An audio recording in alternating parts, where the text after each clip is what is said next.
선대위원장이나 지도부급하고 계속 물밑 접촉은 있었을 겁니다. 그래서 제 생각엔 유승민 후보가 만약 단일화에 대해서 계속 거부 의사를 밝힌다면 의원들 중에 그 바른정당 소속 의원들 중에 일부는 뭐 탈당을 하든 아니면 그 자리에 남아 있으면서도 그 실제로는 안철수 후보를 지원하는, 그래서 국민들이 선택을 할 때 안철수 후보 쪽으로 표를 유도할 수 있도록 그런 모습을 보일 가능성도 있습니다. 그래서 그 부분은 아마 그 유승민 후보도 느끼기 때문에 그전에는 완강하게 후보 단일화에 대해서 거부하다가 의원총회 소집해서 후보 단일화 논의에 대해서는 찬성을 한다. 뭐 단일화 과정은 몰라도 이런 그 양보하는 모습 일정 부분 보인 거는 의원들, 다선 의원들, 특히 다선 의원들의 의지가 정치와 관련된 여러 가지 생각을 가진 의원들의 생각이 안철수 후보와 단일화를 하든 아니면 안철수 후보를 지원하는 게 현실적으로 이제 선거와 관련해서 유리하다라고 생각하는 사람들이 꽤 있는 것 같습니다. 예.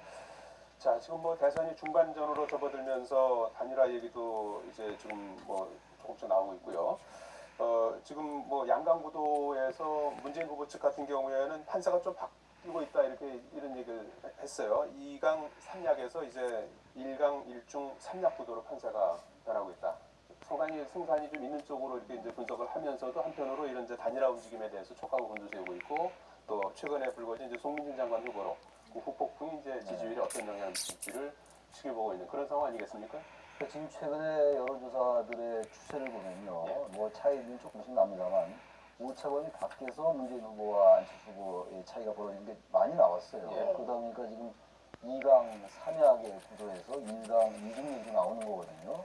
근데 이 부분은 아직은 단정하기 어려울 것 같아요. 1강 2중이라고 하기는 지금 단일화 전수가 지금 뭐 충분히 설명한 것처럼 드린 것처럼 시기나 명분이나 뭐 득표력이나 여러 가지 의문이 제기된다 하더라도 그야말로 정치라는 게 우리가 예기치 못한 게 너무나 많이 발생하잖아요. 대한민국 정치라는 게 대단히 역동적이기 때문에 만약 이것을 정말 엄청난 정치로 성사시켰다. 그래서 문재인 후보 대 안철수 후보의 양당이 완전히 된다면 아까도 말씀드린 것 같이 국민이 완전히 바뀌는 거거든요. 근데 문제는 이제 지금 우리 송 앵커께서 말씀하신 그 이제 안보 변수예요. 송민수 회고록 등 여전히 오늘 토론회에서도 경제 양극화가 주된 주제가 될 것 같긴 합니다만 안보도 오늘 주제거든요.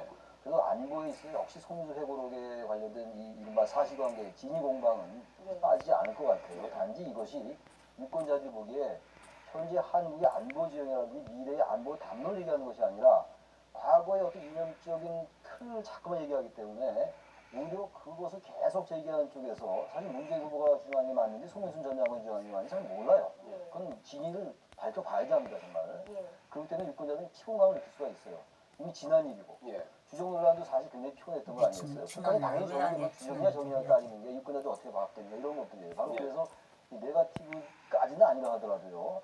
이런 안보가 자꾸 과거지향적으로 하는 것에 대해서 유권자들이 상당히 거부할 가능성이 커요. 그래서 지금 말씀하신 송민수 회고 이거는 이번 대선이 결정적인 변수가 될 가능성이 대단히 낮아 보인다는 겁니다. 오늘 좀 토론회 말씀하셨는데 안철수 후보의 경우는 역전의 발판을 마련해야 되는 그런 입장입니다. 오늘 토론회에서 어떤 전략을 취할까요? 안철수 후보는 토론회에 따라서 지지율이 급락이 있는 것 같습니다. 이제 올라가거나 내려가거나 영향이 끼칠 수밖에 없는 게요.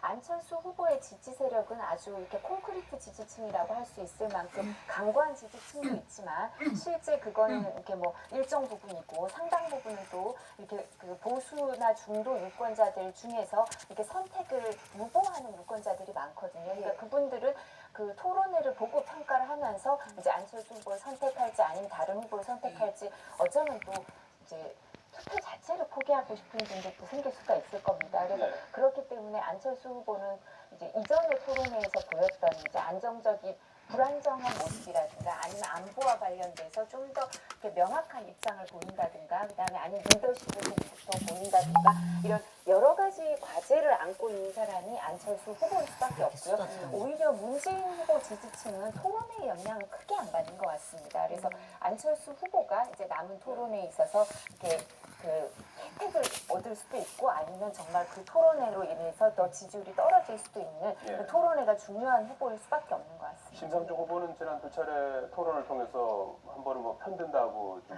비판을 받았고 한 번은 또 너무 또 버든다고 또 이렇게 비판을 받았는데 오늘은 문재인 후보는 개혁 의지가 약하고 안철수 후보는 개혁의 방향을 잃었다.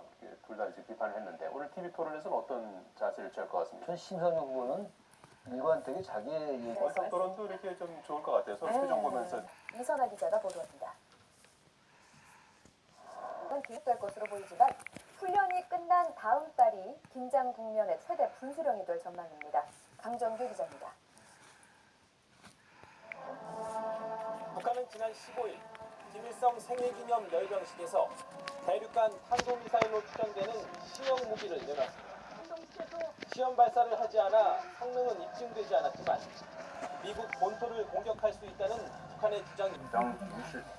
局势轮番升级的。 그리고 오늘 북한 인민군 창건일을 맞아 한반도에 군사적 긴장이 고조되는 가운데 서울 하늘에 군용기가 출몰하면서 주민들의 불안감이 더해져 갔습니다. 오늘 오전 방송사에는 전투기 여러 대가 잇따라 저공 비행을 하고 있다면서 비상 상황이 발생한 게 아니냐는 제보가 잇따랐습니다. 하지만 오는 29일 있을 에어쇼를 앞두고 공군이 예행 연습을 벌인 것으로 확인됐습니다. 이런 와중에 북한은 오늘 원산 일대에서 전략적 도발 대신 화력 훈련을 감행했습니다.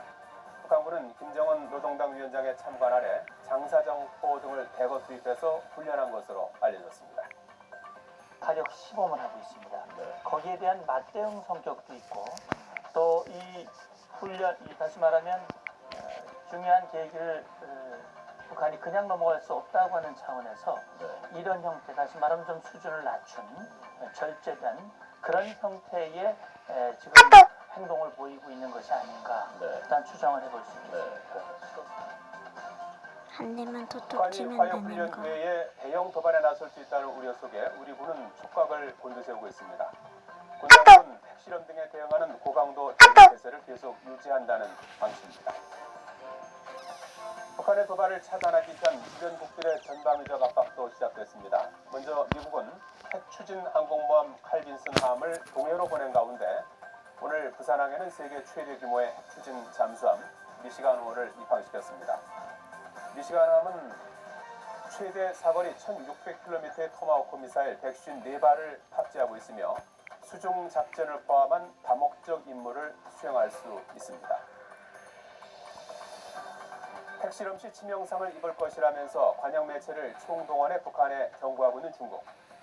한반도 유사시를 상정해서 북중 접경 지역에 대한 경계 수위를 높이고 병력을 증강시키고 있다는 보도가 나왔습니다.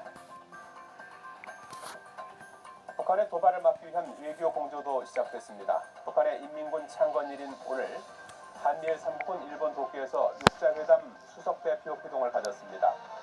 한미일이 공조해서 철저한 대북 경계 감시 태세를 유지하고 북한의 핵 미사일 도발 차단을 위해서 대북 압력을 강화하기로 합의했습니다. 일단 미국과 중국과 국제사회가 김정은의 잘못된 셈법을 바꾸기 위한 시도, 노력을 하고 있는데 지금 이런 시도와 노력을 분명하게, 다시 말하면 김정은이 분명히 인식할 수 있도록 하는 그런 조치를 얼만큼 지속적으로 할 수 있느냐 하는 것이 김정은의 선택에 영향을 줄 수 있지 않을까 하는 생각을 합니다. 북한이 태양절과 인민군 창건일을 도발 없이 지나가고 있지만 한국의 대선을 전후해 북한이 대형 도발을 감행할 가능성은 여전히 남아있습니다. 북한의 도발 시기를 두고 한반도를 포함한 국제사회가 촉각을 곤두세우고 있습니다.